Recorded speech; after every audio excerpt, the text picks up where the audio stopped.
Okay, so today we are talking about the Watcher of Westfield. This story comes from an actual true story in Westfield, New Jersey. That's the part where you go, ooh. Oh, So before I actually explain everything that is this story, I'm going to read you the very first letter they received, okay? okay, Or okay, at okay. least an excerpt of it. Please.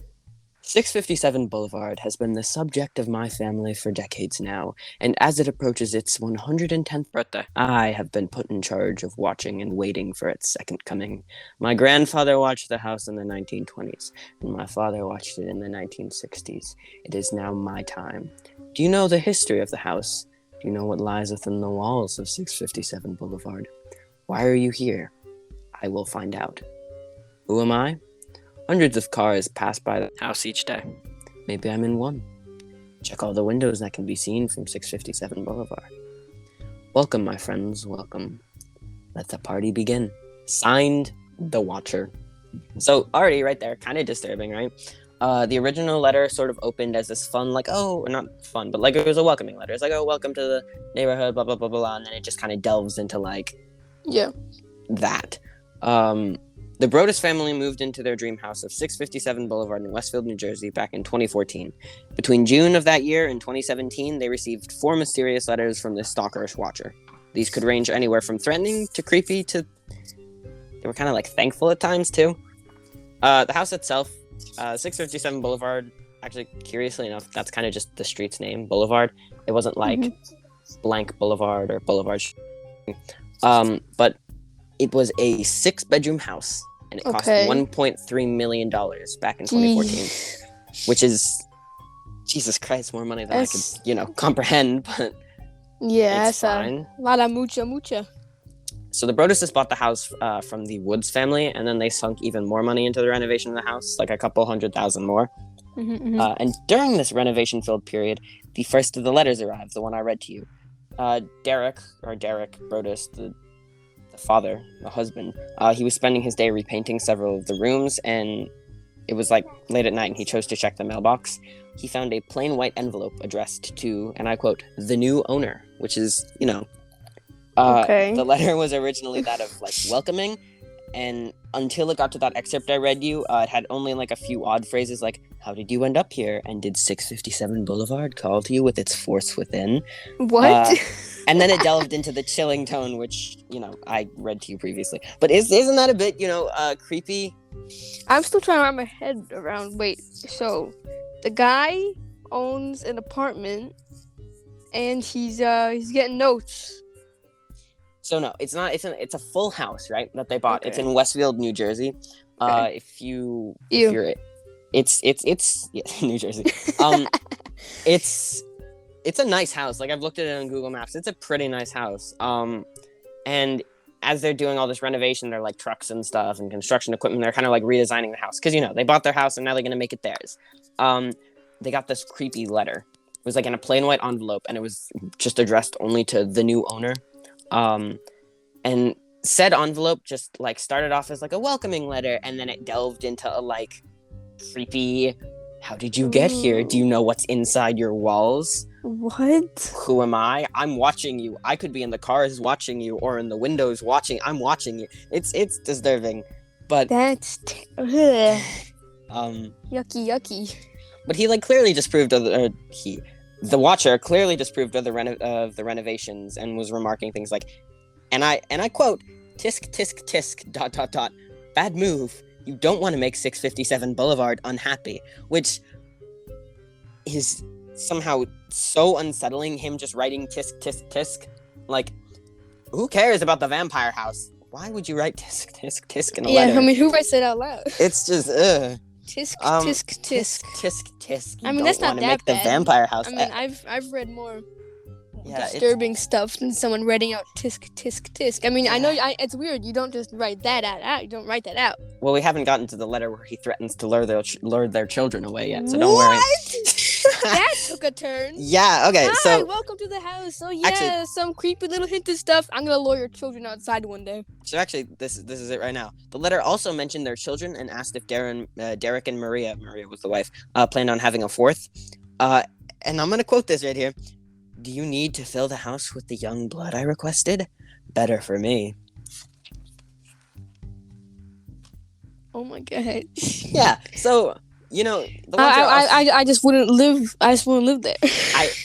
They tried I later would on, but... after the first note, I'd just be like, well, you know what, we tried. We could find a new place. Wow, it'd be really easy to steal your house then. But the Watcher also mentioned that he would figure out their names and use them to lure... Not like that parents' names, the children's names, and use them to lure them away, which was literally all Derek needed to, like, go to the police. It was like... Yeah. It was like 10 p.m., I think, and... I'd go to the police and probably leave the country after the first note. Yep. But it was this was still the first letter, and it's 10 p.m. Derek is like turning off all the lights so no one can see him. He calls the police, and as soon as the cops get there, they're like, "What the fuck? What are we meant to? What do you want us to do?" And then the only thing they could do was like suggest he move a piece of construction equipment that could be used to break a window, even though like I could pick up a stone and break said window just as easily without what that. If he, like, wait, get really... get this. He brings something of his own to break the window. Yeah, that'd probably be smart instead of him going there and be like, "Oh, thank goodness that piece of construction equipment is still here." Oh, damn. Oh, gee whiz. So Derek returned to the house that he and his family were currently living in, right? So they were living in a house on their own, and then they were renovating this one before they could move into it. But they had a limited window left in this house that they were living in. They already were like planning on moving into the other. So they were only staying here for a little while longer. And Derek comes home and he emails John and Andrea Woods, who were the original owners before them. So apparently the first letter also mentions, or it says, "I asked the Woods to bring me young blood and they listened." And he wanted answers. This is confusing and disturbing. Okay, whatever. What makes it disturbing is that it's confusing. So Andrea replies in the morning, right? And she said after like 23 years living in this house, right? They only received one letter. And it was like a few days before they moved out, but they thought it was just a prank, so they threw it away.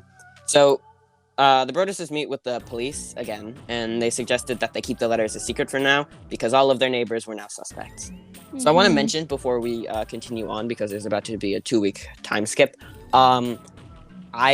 I have a possible answer as to who the Watcher was. I've spent like the last week or two researching this, and I think I might know using property records, previous information, the letters and stuff. So I'll get to that later. But for now, anything that I mention is like super important. Just remember that. So 2 weeks have passed, right? Yeah. And one day Maria is dropping by 657 Boulevard to check on paint samples. And she heads to the mailbox when she sees... Why'd you laugh at the paint samples? Okay, carry on. Well, she sees a familiar white envelope. So this right here is the second letter, and holy shit, Jesus Christ, this one is... 657 Boulevard is anxious for you to move in. It has been years and years since the young blood ruled the hallways of the house. Have you found all the secrets it holds yet? Will the young blood play in the basement, or are they too afraid to go down there alone? I would be very afraid if I were them. Will they sleep in the attic, or will you all sleep on the second floor? Who has the bedrooms facing the street? I'll know as soon as you move in. It will help me to know who is in which bedroom. Then I can plan better. All of the windows and doors in 657 Boulevard allow me to watch you and track you as you move through the house. Who am I? I'm the Watcher and have been in control of 657 Boulevard for the better part of 2 decades now. The Woods family turned it over to you. It was their time to move on, and kindly sold it when I asked them to. I pass by many times a day. 657 Boulevard is my job, my life, my obsession. And now you are too, Brodus family. Welcome to the product of your greed. Greed is what brought the past 3 families to 657 Boulevard, and now it has brought you to me. Have a happy moving in day. You know I will be watching.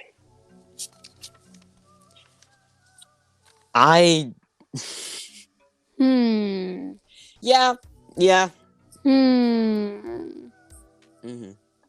Wait, so he did say something how he could see, like, through all the windows of the building, he could see, like, them moving around. Do you think that he has, like, an apartment across the street or something?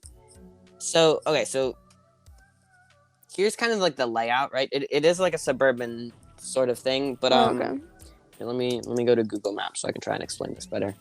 It's somewhat hard to explain, but it doesn't... basically the whole kind of deal with this house, right? Where did it go? Here it is. Okay. So it's on a suburban street. Okay. So there's the houses, right? So like there's like There's okay. So houses it's with big so old lawns and think of it this way, right? Your house, there's the street, and then there's kind of that little like area. There's more of a sidewalk though, so it's hard to explain.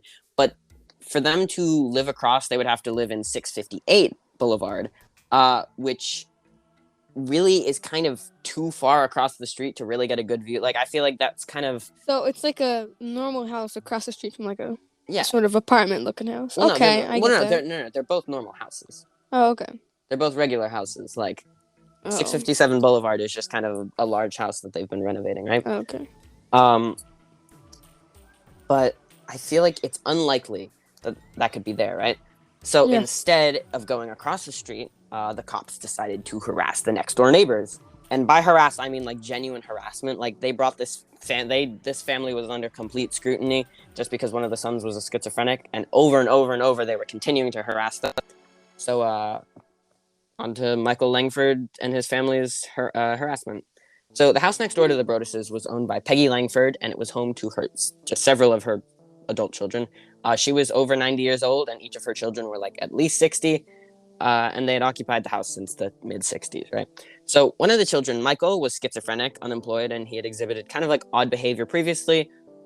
Several times, neighbors had caught him walking through their backyards, and of course, automatically he was a suspect. I mean, I get where they're coming from with the suspect thing, but it's just they stuck onto it so much because they were so determined that it was him, and they were wrong. I think. I mean, it's not fully proven, but it's pretty proven. So, apparently the lead detective, Detective Lugo, had already questioned Michael previously, but he wasn't fully convinced by his original answers. So they brought him in for questioning again. And another important fact is, curiously, the first letter was postmarked June 1st. At that time, no one knew the house was being sold or it was for sale or anything publicly. So unless they were in the family or something, it just doesn't make sense for the watcher to have known that the house was being sold at that time. So it had to be of someone close, right? Yeah, someone needed to know, right? So being next door, theoretically, it's not too much of a jump to be able to overhear a conversation about selling the house or see tours or something. It's not far-fetched, right? And another detail that becomes important in a minute or two is from the what's it called? The Langford house. You can kind of see the backyard of the Brodus household of 657 Boulevard just kind of by looking. And somewhat oddly, the watcher mentions that he saw one of their daughters painting on the back porch, and he's like, "Oh, is she the artist of the family?"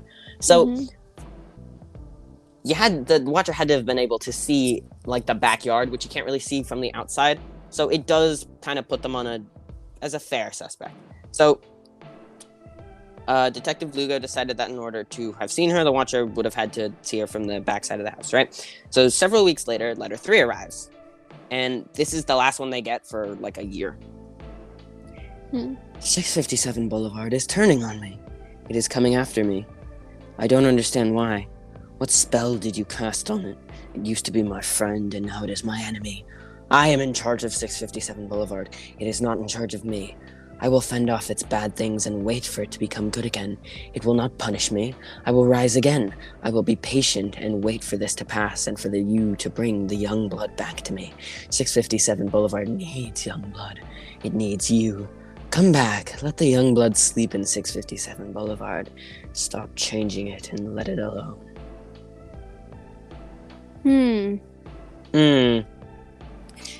So this was after the harassment of the family. Yeah. Of the other family. All right. So right now they're our top suspect, right? Because they have a good view. One of the people is kind of known for being a schizophrenic, which could be reasoning for him, because especially here, the writer seems to be kind of dissociating their story. At one moment they'll be like, "Oh yeah, I will be patient and wait for this to pass and for you to bring the young blood back to me." And then the next line will be 657 Boulevard needs young blood. So it's the watcher seems to be switching from "Oh yeah, this house needs young blood to I am the house, give me the blood. Mm-hmm. And the young blood just means children. So Yeah. a bit creepy, right? So at this, maybe like the police were getting to. I mean, yeah, who knows? Maybe the person or the young adult who has schizophrenia. He was like, the police were coming and they were harassing them, and then for the meantime, he thought like it would be a good idea to stop doing it. Couldn't that be a possibility? I feel like that's not. Yeah, but they wrote another letter after that. Like, it was a few weeks later, and they had been questioned like a second time, and that was sort of it there. So the Brutuses instead decided to consider the possibility that they might have beat someone else in the house bidding, and maybe it was like that person, or maybe multiple people, like they resented them for it, and they were writing their letters.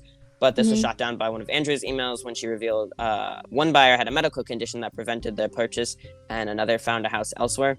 I don't know what medical condition prevented the purchase, but maybe they were disabled or something, so makes sense. They also began their own investigation, like without the police, and they hired multiple private investigators to do background checks on the Langford family, although they didn't find anything. And a former FBI agent named Robert Linehan, whatever. And he was tasked with profiling the Watcher. So I'm going to read you one of the more interesting things in this. It is kind of stupid, but I think it's really funny. So, ex-FBI agent Robert Linehan, he worked for the FBI, believed the Watcher was a well-read, less macho than what most people might expect, erratic person. His reasoning for the less macho thing was because the Watcher doesn't swear. Like, there's no curses or obscenities in the letters. So, wait. Technically, I'm more macho than the Watcher. I'm just saying, like... But he doubted they'd actually follow through with anything, so he didn't believe the Watcher would be doing anything. But he also wondered if the Watcher could be, like, a former housekeeper of one of their children, an investigator, or one of the housekeeper's children. And investigators also brought Michael in again, and at this time, his younger sister, Abby, was like, the police are harassing my family, like, publicly. And it started to take attention off of it just being, like, a local news story to more, like, nationwide. People were now aware of this thing, right? All because they would not stop harassing this one family. So, one full neighborhood background check later, some interesting details had come up, right? 2 local residents were sex offenders, and as much as that seems like maybe they could be likely suspects, here's where I have my reasoning. Here's where I think the real suspect is, right? Okay. So, the house behind them, right? Yeah. They had a pair of lawn chairs, like, weirdly close to the Bradis Gardens fence area. Like, you know how there's, like, the house, the backyard behind it, and then there's, like, a little fence or something, and then behind that there's a backyard and then a house facing the other way on the next street? Oh. So their lawn chairs were, like, weirdly close to the fence looking in the Bradis family backyard. And, that's kind of pretty suspicious. You could definitely see a little girl painting on the back porch there, right? Yeah. So maybe they'd be a good suspect to look into. They didn't, of course. And they continued to find nothing else. There weren't any fingerprints on the letters or envelopes, and it was virtually impossible for the police to try and stake out a mailbox to attempt to catch the Watcher in the act. So they decided they'd reached the end of their active investigation that December, and it was shelved. Derek bought a new alarm system, and he began looking for house guards and trained German shepherds. They weren't even living at 657 yet at this point. They'd sold their old house, and they'd moved into Maria's parents' house. Yeah. Money was tight. Yeah. Their mortgage hadn't been paid off yet, and only the family knew about the letters. People wondered why they hadn't moved in yet, and if they were having serious marital problems or a divorce on the rise. They didn't even tell, like, their close friends. They just instead continued to claim legal issues prevented them from moving in. So they set up, like, a whole alarm system, and, like... Yep. Yeah, I mean...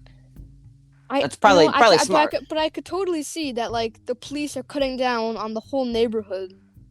That would be a good time for the Watcher to, stop down. So it almost guarantees that the Watcher is in, like, the area. Yep. It's like it only makes sense. And it's absurd that nothing came from this. Like, it just stopped? It's just they haven't seen anything since? Well, no, but nothing came from that investigation. They just gave up, right? So money was tight. they hadn't paid off their mortgage, and no one else knew about these letters. Derek literally couldn't sleep at night, and he was given medication while Maria started seeing a therapist who diagnosed PTSD. There was no PTSD or post-traumatic stress disorder. It was a current traumatic stress disorder. This was still happening. And this was 6 months after receiving the very first letter. And they were like, okay, you know what? Fuck it, we're selling the house. But they sold it for a higher price than they had purchased it for due to all the, renovations that they did to it. Since media coverage had spread far and wide, the probability that the watcher was a sexual predator or stalker made the house undesirable. People were like, well, if there's a stalker watching this house, why the fuck would I want to buy it? Yeah. Several bids were made, but nobody met the price they wanted, and even when they reluctantly lowered it, many believed that they had been too forthcoming when they disclosed information on the letters to potential buyers. It seemed they would never sell 657 Boulevard. But I'm sure, someone on the internet would be like, "Oh yeah, I want to buy the house." I know, right? Not to live in it, but to set up cameras and stuff like that. It does seem like that, yeah. Someone who'd be interested in that. But I mean, no one did, and 6 months later, it had now been a year after buying 657. They filed a lawsuit against the Woods because they were like, "Hey, you should have told us about this letter before moving in." And the Woods were like, "What the fuck? No, we got this letter 2 days before you moved in. This is not our fault." And they countersued for, I feel it was defamation of character or something. And they were suing, and the court was just like, no, these are stupid lawsuits. We're not going to let this go to court. And nothing came from it. But now that the family was in the limelight, there were all sorts of news vans all over the block. One reporter even set up a lawn chair outside to monitor everything. He was just, sitting in the chair watching, which, again, suspicious, but, really not that much of a suspect because it's a reporter, and it kind of makes sense. Although, again, that could be a good cover story. So, finally, at this point, 1 year after all of this is happening, they finally tell their children. They hadn't so how old the entire time, right? Their children are, I feel under 15 or whatever. They're 12, 13 or something. 10, 9, I don't know. But they hadn't told their children, Maddie. Okay. That's kind of absurd, I mean, right? listen... But doesn't that seem a bit off, right? Well, listen, I don't know. I mean, from a parent, I can kind of see how, scaring your children could be bad. Obviously, but, I would, I mean, you wouldn't tell them if immediately. If the mother's getting PTSD because of this, I don't think they'd want to, tell their kids. That's true, but, not immediately. But I feel after a year, you'd probably have already told them that, hey, the reason we're actually not moving into this house is because someone's sending us creepy letters instead of, legal issues. Sorry, children, you're going to have to live at grandma and grandpa's. But now that all of this is kind of in the limelight, everyone knows about it. The mayor was trying to stress that no one had heard from the watcher in over a year and that the police had done a thorough investigation, even though they hadn't. The police did shit. Nothing happened. But now that the case was sort of reopened because of all of this public attention, there was a new discovery. There was female DNA on one of the envelopes. The police were instantly like, remember Michael Langford? It was his sister, obviously. And the new detective on the case, Chambliss, convinced the security guard to retrieve a water bottle she had thrown away. So, I'm just saying, bit creepy, but I guess it was a police investigation. And, of course, they cross-referenced the DNA on the envelope and the water bottle, and it wasn't her. So the prosecutor's office contacted the Broadduses and were like, no, the Langfords aren't suspects. They literally it's impossible for them to be involved in this. And then they sort of really started the second investigation. So the police decided to start from scratch, requesting a DNA sample from Andrea Woods, and they questioned her son. He was 21, though. It wasn't like they were bringing in a 10-year-old and be like, what do you know about your mom? What do you know about your mother? Yeah. So curiously, there was a massive breakthrough that they had either missed or overlooked the first time. The Broaddus family was not the only family to receive a letter.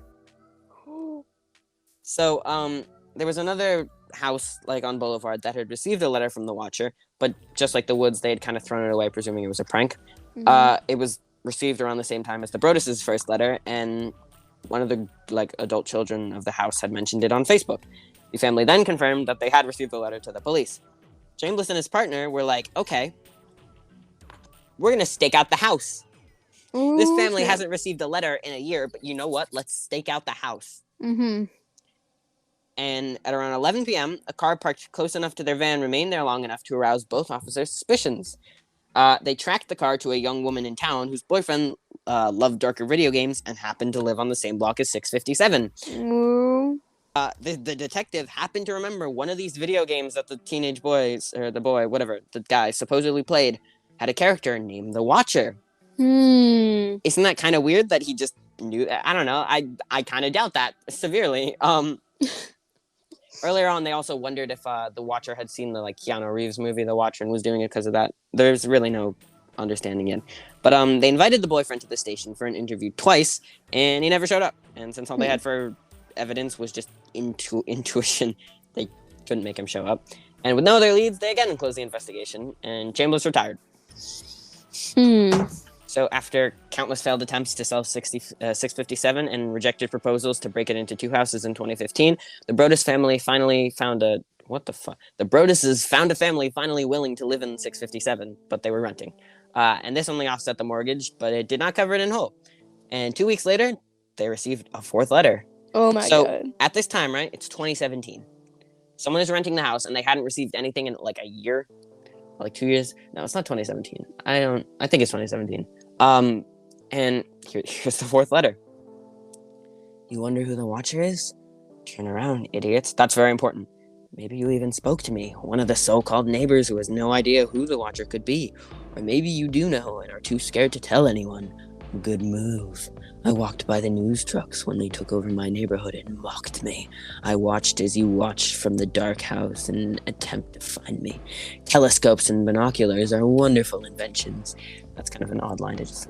657 Boulevard survived your attempted assault and stood strong with its army of supporters, barricading its gates. My soldiers of the Boulevard followed my orders to a T. They carried out the mission and saved the soul of 657 Boulevard with my orders. All hail the Watcher, with 3 exclamation points. Maybe a car accident, maybe a fire, maybe something as simple as a mild illness that never seems to go away but makes you fall sick day after day after day after day after day after day. Maybe the mysterious death of a pet. Loved ones suddenly die.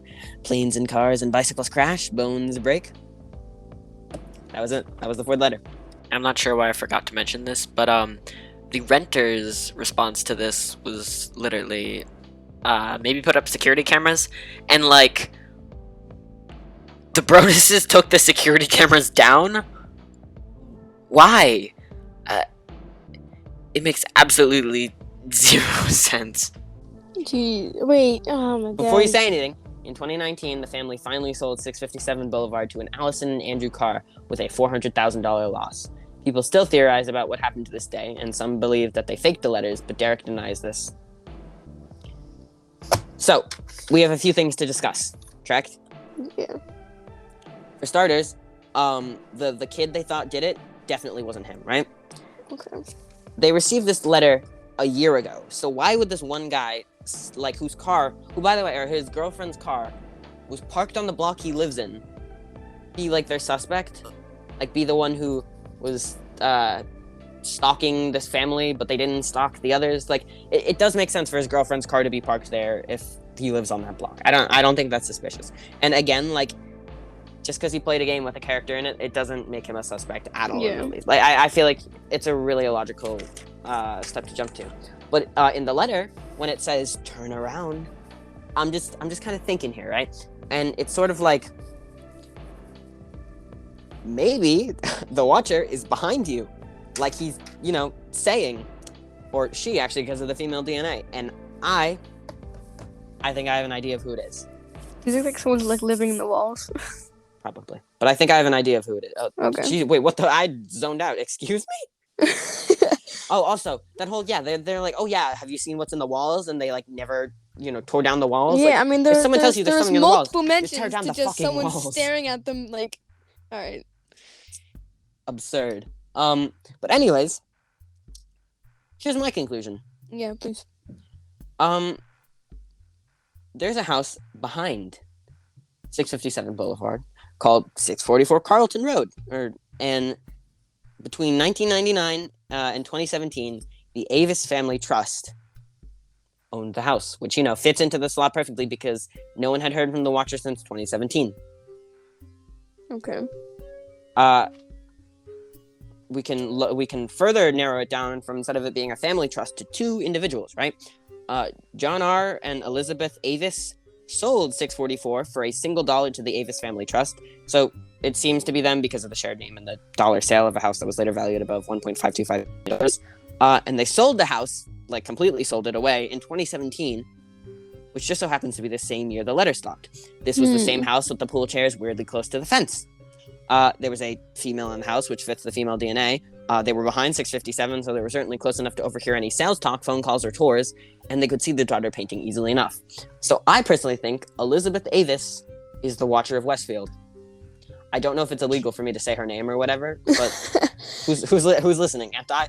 So Yeah. I think it's her. Yeah, I mean that sounds so far, definitely I haven't like seen it. anything that doesn't fit with it, and I'm decently sure Elizabeth So Avis is our Watcher. So what's that house? Is just like an empty house now? Well, no, a family owns it. There hasn't really been any update as to what's been happening, but someone lives there now, Jeez. and I don't think they've received any letters. Yet. But if not, that kind of fits with the profile, right? Of them having left. I mean, Yeah. it seems like people are living here. There's like a bench with pillows and stuff, and people bought it, so it makes sense. Yeah. I don't know. Or there could always be just a homeless person living in the walls of the house, and Yeah. I mean, Like- that's yours is definitely a far more valid, and I personally believe that far more than anything else. I honestly believe this theory. Like, I do think it was Elizabeth, and I think that it makes sense. I don't think she meant any harm. I think she was just, bored of having lived in this house for like 20 years and was just kind of like, all right, I'm gonna write some creepy letters and scare out these new people who moved into this house and are like renovating it with like jackhammers and shit that are making it hard for me to relax. I mean, it could don't- always just be as simple as that. Yeah, I feel like that's kind of honestly what I believe. I don't think People there's any have- like I malintentions or malicious intentions or whatever. I think she I just could genuinely definitely was say like, with confidence that people have probably been like taking it way too far. yeah, like I Things think. like this. Well, it's like I it's mean, really, like, listen, there hasn't been any accounts of like a break-in or anything like that, so we don't Yeah. even know how but far I mean, the Watcher. a is gonna stalker is go. still pretty creepy, right?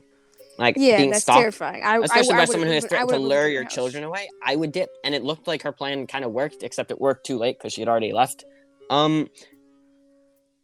I presume the only reason she did it was because she didn't like the noise of the renovation. Like, well, there you have it, folks. The Watcher of 657 Boulevard. Okay, I'm back. Actually, you're Matt. I thought that was a really funny joke, and I think I deserve payment. Wait.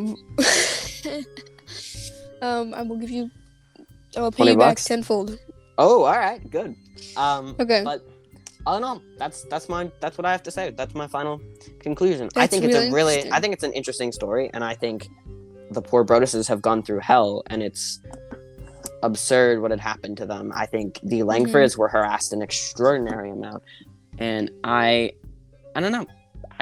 It'd definitely be really selfish if like your theory is true, where like the person just got like bored of all the renovation noises. Yeah, and it was just like, all right, I get mean, out. like you. I'm gonna scare them away, and then moved away, and then they moved away after. Like, Yeah. I honestly believe it. All right. All right. Well, that's all for Verdigris. That's all for today, folks. That was all, really- all we got. I That was mean, cool. I do have a story, but I don't think we have enough time for that. Well, That we can maybe save that for next next time. episode.